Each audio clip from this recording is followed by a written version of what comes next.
Snoozecast, a podcast designed to help you fall asleep. Find us on snoozecast.com and follow us on Instagram @Snoozecast to find behind-the-scenes content. If you enjoy our show, please write a review on the Apple Podcasts app. Please know that we read and appreciate every single one. This episode is brought to you by our Patreon supporters and by Egyptian pyramids. Tonight, we'll read an 1886 short story titled Kashtanka by Anton Chekhov and adapted by Snoozecast. It is a sincere and simple story about loyalty, about a dog named Kashtanka who experiences life with two very different masters. It has been speculated that the story is a veiled biography of the author himself.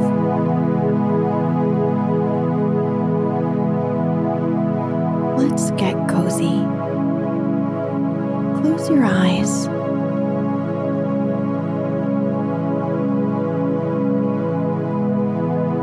Relax your body into the softness of your bed.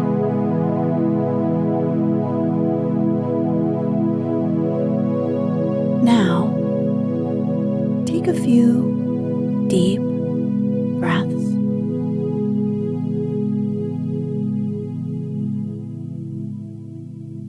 One, misbehavior.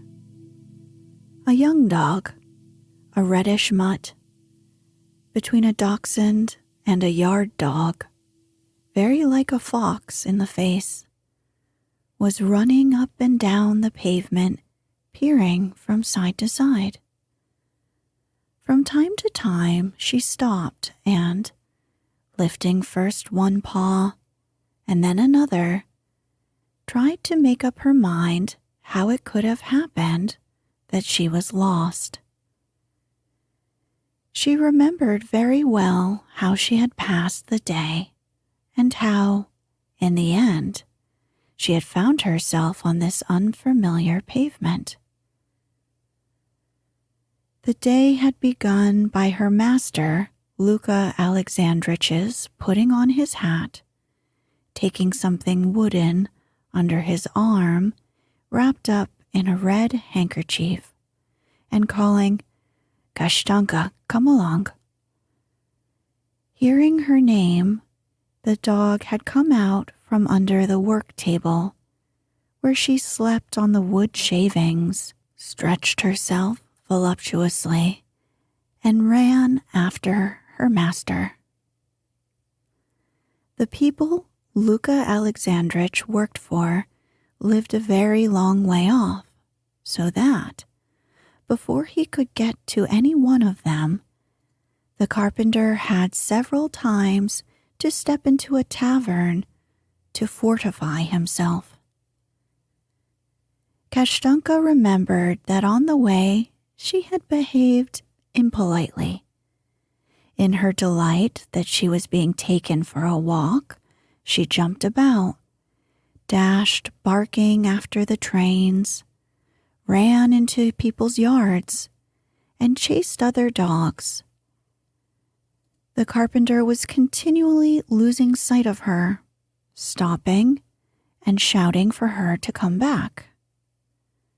By the time it was dusk, he was waving his arms, and he called Kashtanka to him and said to her, "You, Kashtanka, are just a mutt and nothing else." While he talked to her in that way, there was suddenly a burst of music. Kashtanka looked around and saw that a parade was coming straight towards her. The marching music was so loud, and she did not like music. It made her want to bark and run around. To her great surprise, the carpenter, instead of being frightened, gave a broad grin, drew himself up to attention, and saluted the parade as it passed.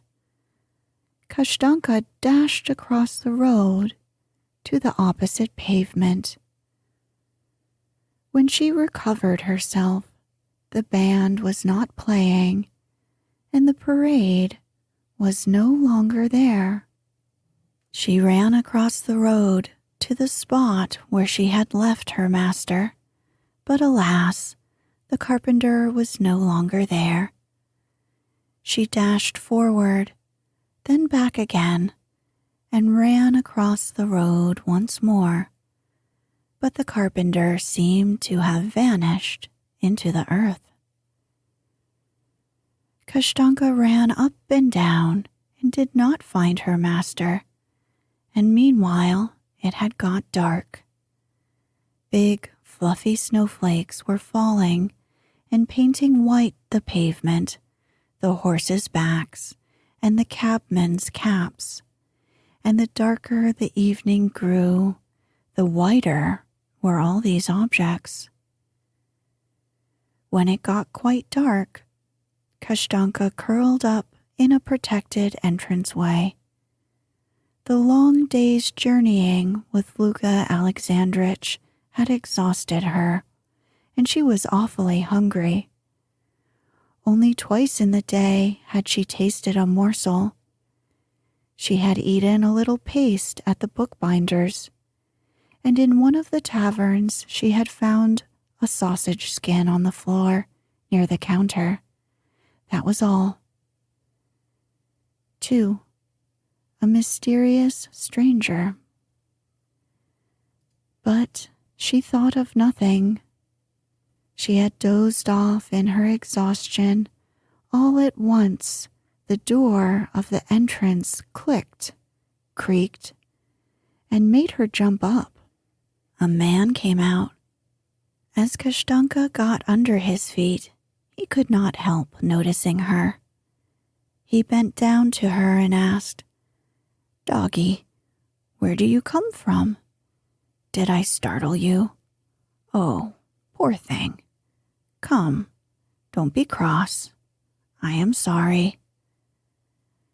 Kashtanka looked at the stranger through the snowflakes that hung on her eyelashes and saw before her a short, fat, little man with a plump, shaven face, wearing a top hat and a fur coat that swung open. "Where is your master? I suppose you're lost? Aw, poor doggy. What are we going to do now?" Catching in the stranger's voice a warm, cordial tone, Kashtanka licked his hand.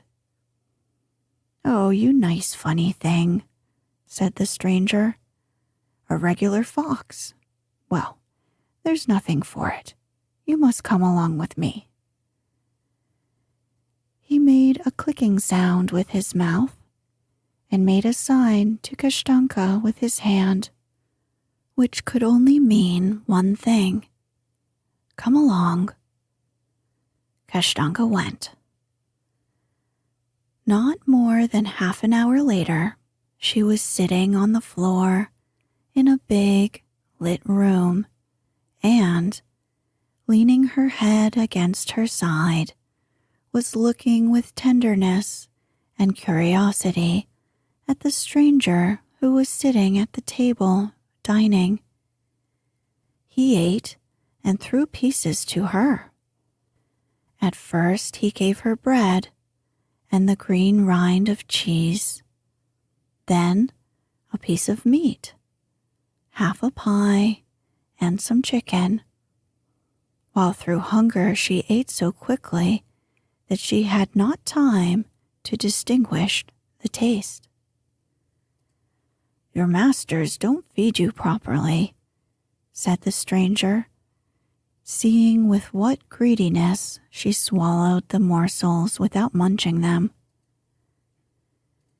After dinner, she lay down in the middle of the room, stretched her legs, and, conscious of an agreeable weariness all over her body, wagged her tail, while her new master, lounging in an easy chair, smoked a cigar She wagged her tail and considered the question, whether it was better at the stranger's or at the carpenter's.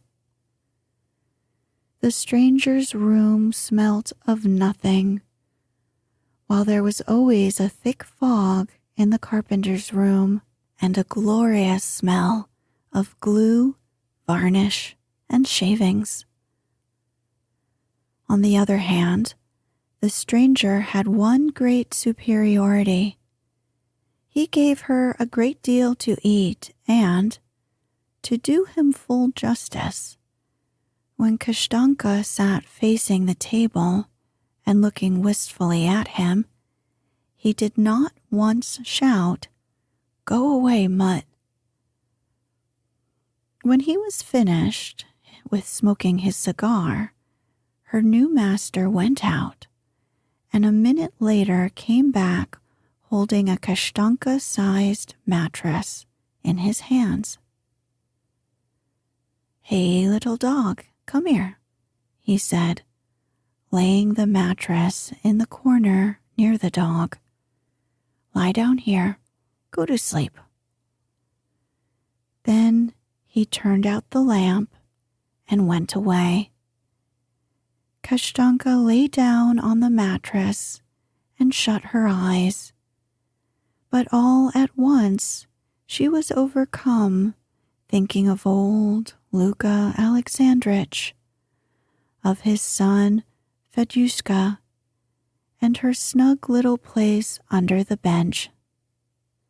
She remembered on the long winter evenings when the carpenter was planing or reading the paper aloud, Fedyushka usually played with her.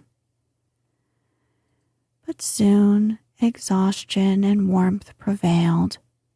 She began to fall asleep. Dogs ran by in her imagination, among them a shaggy old poodle, whom she had seen that day in the street with a white patch on his eye and tufts of wool by his nose. Fedyushka ran after the poodle. Then all at once he too was covered with shaggy wool and began merrily barking beside Kashtanka. Kashtanka and he good-naturedly sniffed each other's noses and merrily ran down the street. 3. New and very agreeable acquaintances. When Kashtanka woke up, it was already light, and a sound rose from the street, such as only comes in the daytime.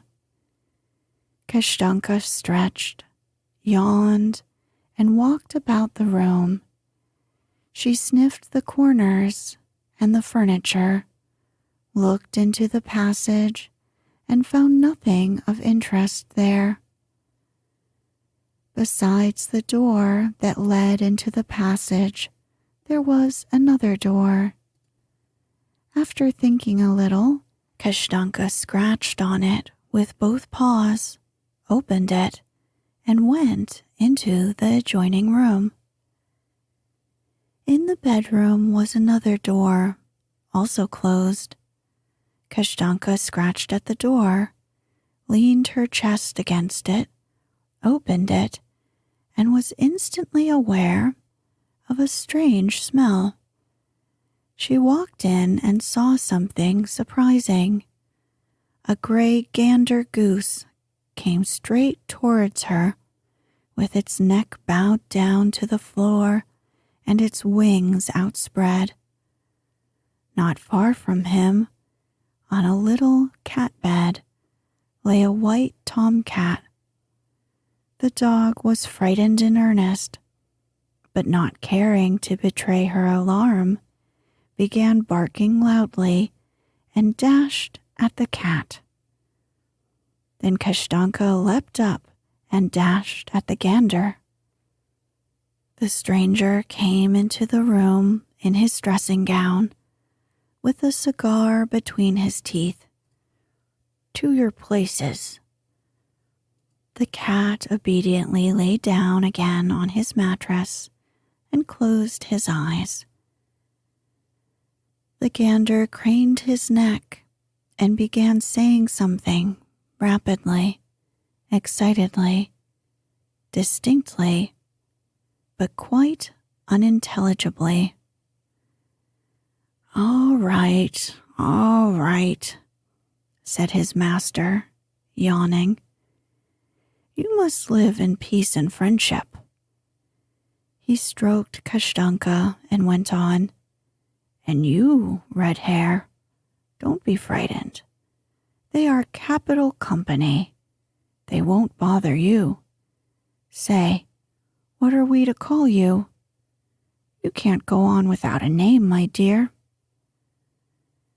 The stranger thought a moment and said, I tell you what, you shall be Auntie.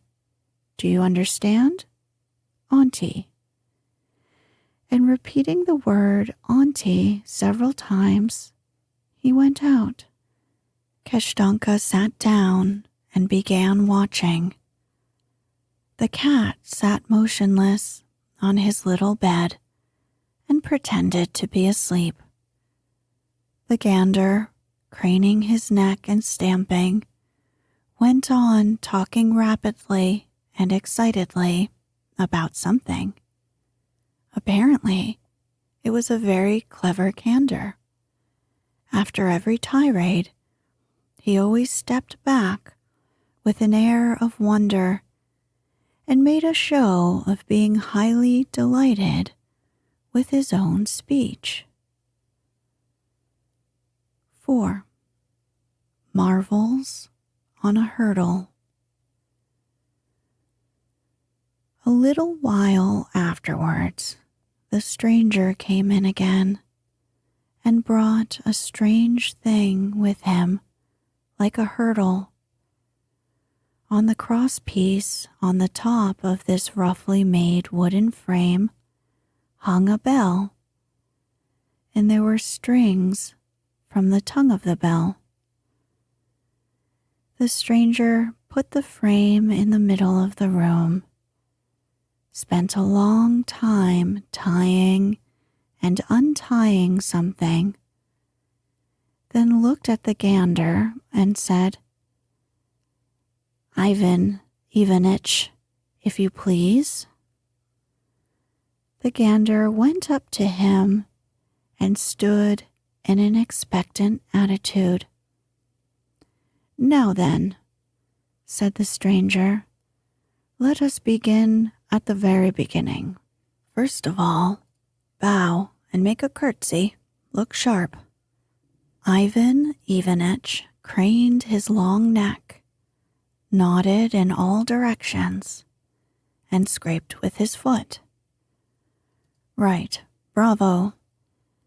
After performing a few unimportant tricks, the stranger suddenly clutched at his head and, assuming an expression of concern, shouted, Help!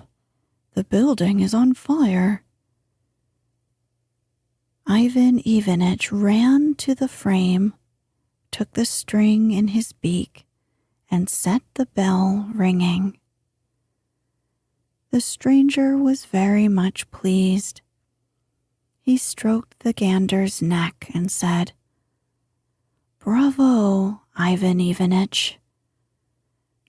Kashtanka was highly delighted with the bell ringing, and it threw her into so much ecstasy that she ran round the frame, barking.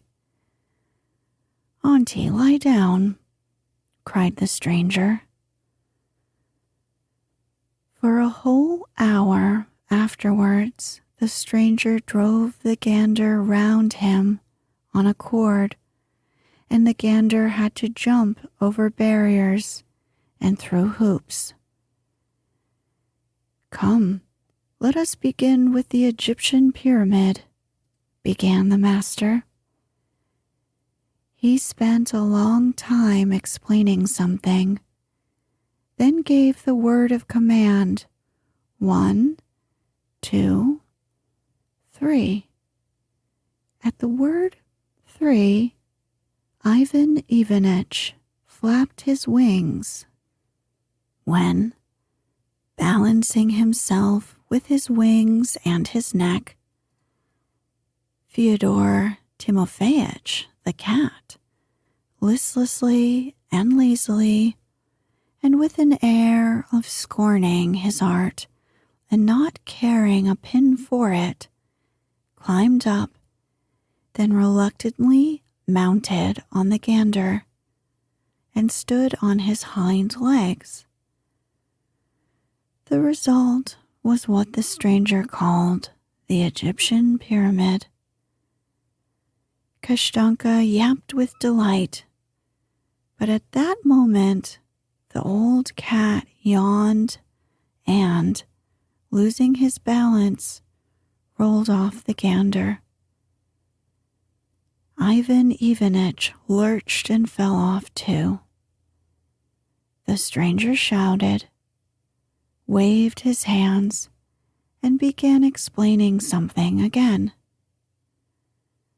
After spending an hour over the pyramid, their indefatigable master proceeded to teach Ivan Ivanitch to ride on the cat, and so on. The lesson ended in the stranger's wiping the sweat off his brow and going away. Fyodor Timofeyitch gave a disdainful sniff, lay down on his bed, and closed his eyes. Ivan Ivanitch went to the trough to have lunch. Thanks to the number of her new impressions, Kashtanka hardly noticed how the day passed, and in the evening she was installed with her bed in the same room and spent the night in the society of Fyodor Timofeyitch the cat and Ivan Ivanitch the gander. 5. Talent, talent. A month passed. Kashtanka had grown used to having a nice dinner every evening and being called auntie. She had grown used to the stranger too, and to her new companions. Life was comfortable and easy. Every day began in the same way. As a rule, Ivan Ivanitch was the first to wake up, and at once went up to Auntie or to the cat, twisting his neck and beginning to talk excitedly and persuasively, but, as before, unintelligibly. What was he saying? Sometimes he would crane up his neck in the air and utter a long monologue. At first, Kashtanka thought he talked so much because he was very clever. But after a little time had passed, she lost her patience for him. When he went up to her with his long speeches, she no longer wagged her tail, but treated him as a tiresome chatterbox who would not let anyone sleep in. Fyodor Timofeyitch was a gentleman of a very different sort.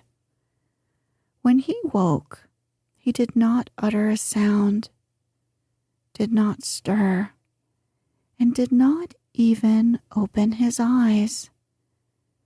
Nothing interested him, and he disdained everything, even his delicious dinner.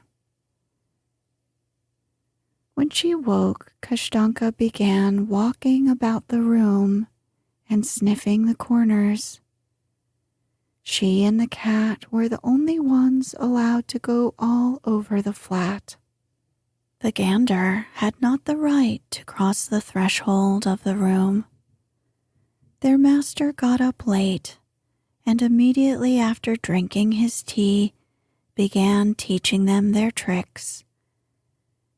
Every day, almost the same performance took place.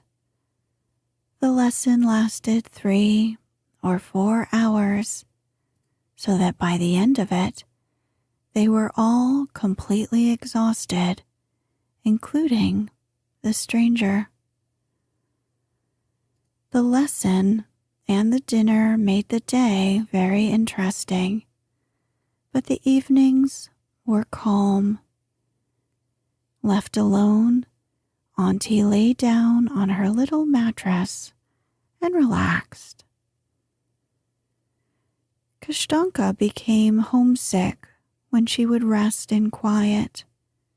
She imagined vague figures, half dogs, half human beings, with countenances attractive, pleasant, but incomprehensible, that would appear in her imagination. When they came, Auntie wagged her tail, and it seemed to her that she had somewhere, at some time, seen them and loved them. And as she dropped to sleep, she always felt that those figures smelt of glue, shavings, and varnish. When she had grown quite used to her new life, and from a thin mutt had changed into a sleek, well-groomed dog, her master looked at her one day before the lesson and said, "It's high time, Auntie, to get to business. I want to make an artiste of you. Do you want to be an artiste?" And he began teaching her various accomplishments. At the first lesson, he taught her to stand and walk on her hind legs, which she liked extremely. After that, in the following lessons, she danced, ran tied to a cord, howled to music, rang the bell, and in a month could successfully replace Fyodor Timofeyich the gander in the Egyptian pyramid. She learned very eagerly and was pleased with her own success, and, riding on old Fyodor Timofeyich, gave her the greatest enjoyment. She accompanied every successful trick with a delighted bark, while her teacher was also delighted. It's talent, he said. Unquestionable talent. You will certainly be successful. And Auntie grew so used to the word talent that every time her master pronounced it, she jumped up as if it had been her name. 6. A particular evening, Auntie was dreaming her doggy dreams. It was quite dark in the room. Her master heaved a loud sigh in the next room, and then all was still again. Auntie shut her eyes to go to sleep as quickly as possible, for she knew by experience that the sooner you go to sleep, the sooner the morning comes.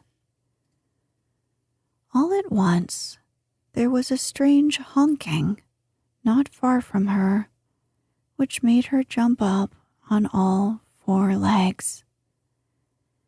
It was Ivan Ivanitch. Unable to distinguish anything in the darkness, the dog lay back down.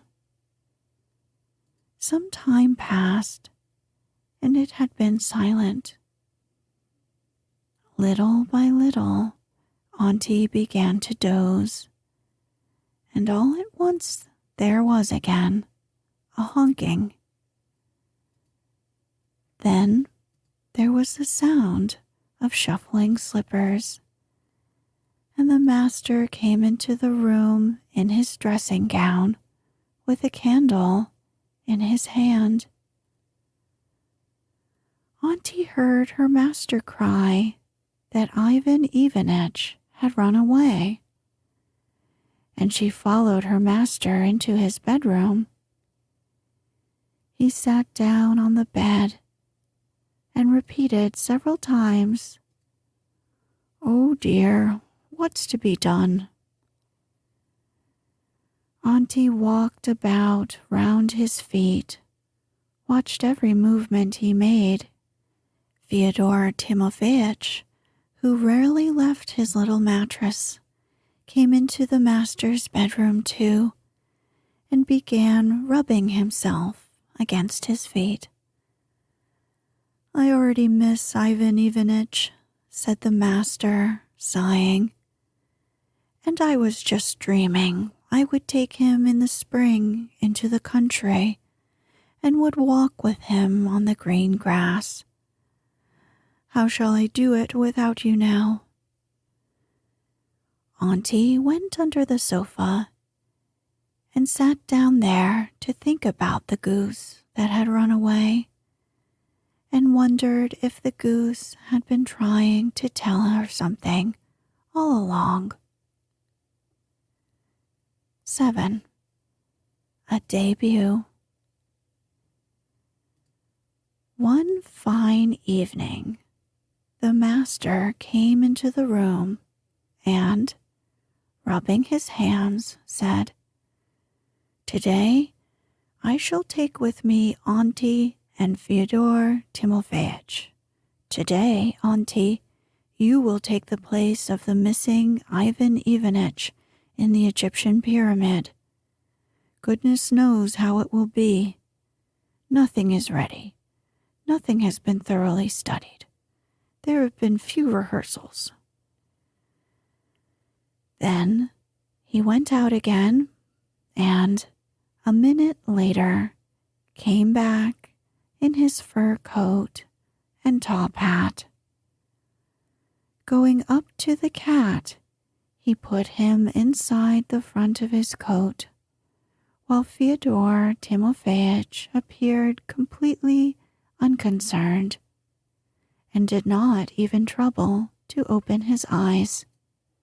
To him, it was apparently a matter of absolute indifference whether he rested on his bed or under his master's fur coat.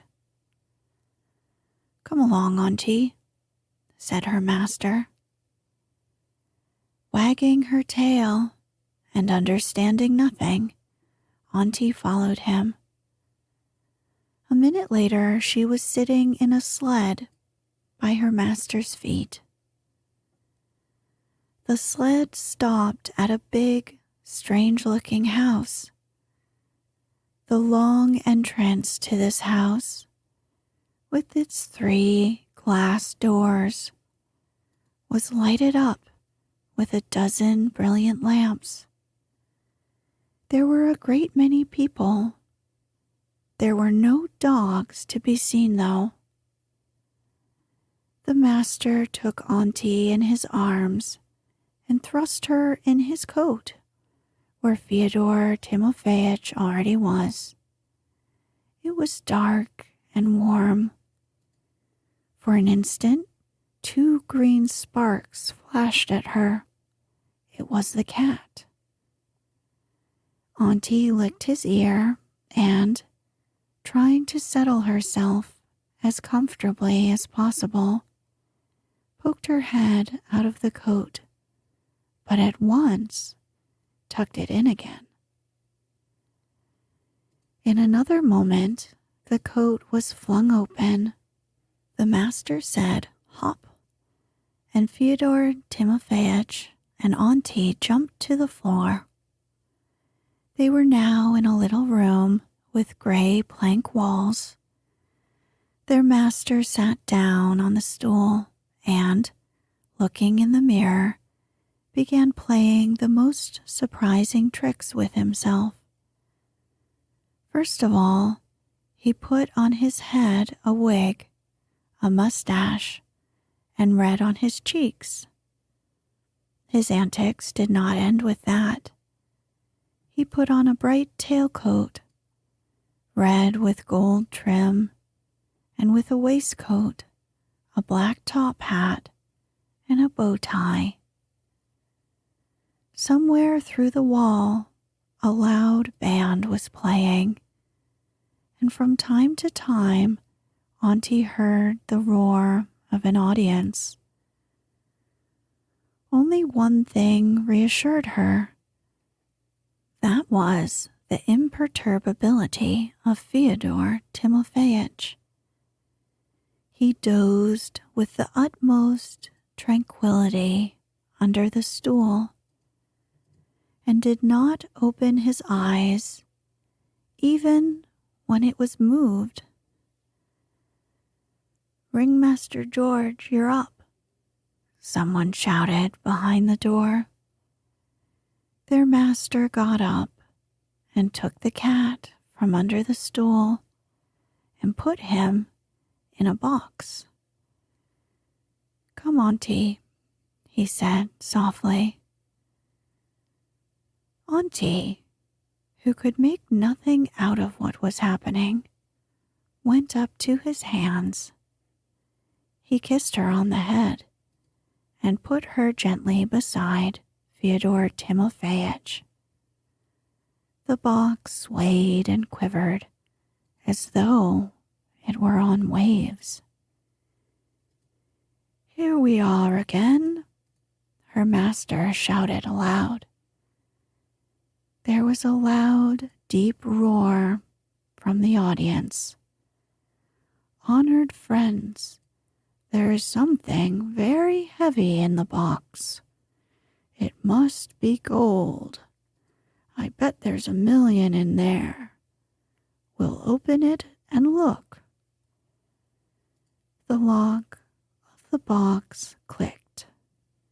The bright light dazzled Auntie's eyes. She jumped out of the box and, deafened by the audience's roar, ran quickly round her master and broke into a bark. The master embraced both the cat and Auntie. While he held Auntie tight in his arms, she glanced round into the world into which fate had brought her, and, impressed by its immensity, was for a minute dumbfounded with amazement and delight, then jumped out of her master's arms and, to express the intensity of her emotions, whirled round and round on one spot like a top. This new world was big and full of bright light. "Auntie, I beg you to sit down," shouted her master. Remembering what that meant, Auntie jumped onto a chair and sat down. She looked at her master. His eyes looked at her kindly, as always. He made a show of being very merry in the presence of the thousands of faces. Auntie believed in his merriment. All at once felt all over that those thousands of faces were looking at her, lifted up her fox-like head, and howled joyously. "You sit there, Auntie," her master said to her, "while Uncle and I will dance the Kamarinsky."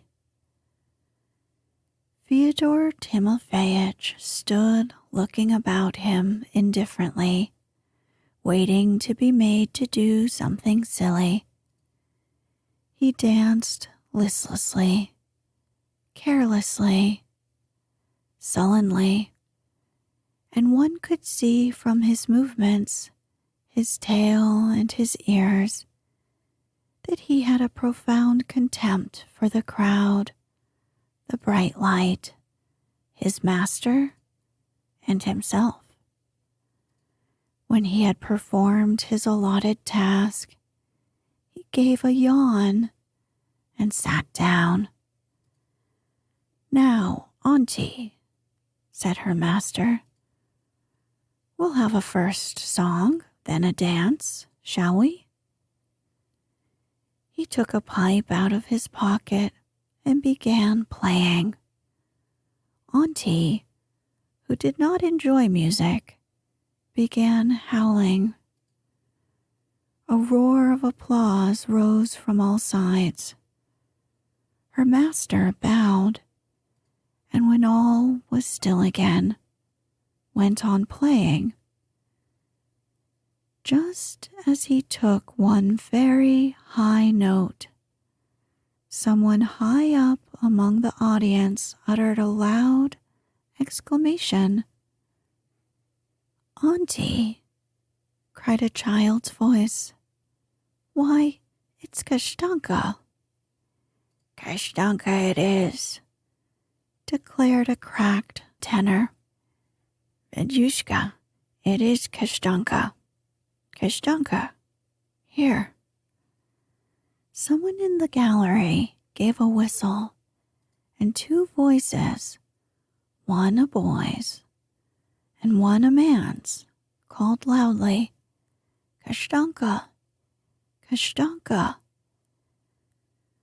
Auntie started and looked where the shouting came from. Two faces, one hairy and grinning, the other chubby and rosy-cheeked, dazed her eyes as the bright light had dazed them before. She remembered, fell off the chair, and with a delighted yap dashed towards those faces. There was a deafening roar, interspersed with whistles and a shrill, childish shout. "Kashtanka! Kashtanka!" Auntie leapt over the barrier, then across someone's shoulders.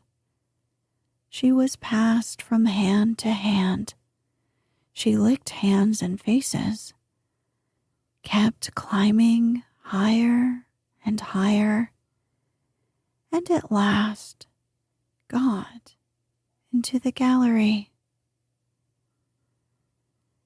Half an hour afterwards, Kashtanka was in the street, following the people who smelt of glue and varnish. Luka Alexandrich staggered and muttered, "And you, Kashtanka, are just a mutt." Fedyushka walked beside him, wearing his father's cap. Kashtanka looked at their backs, and it seemed to her that she had been following them for ages, and was glad that there had not been a break for a minute in her life. She remembered the gander, Fyodor Timofeyich, the delicious dinners, the lessons, the circus. But all that seemed to her now like a long, tangled dream.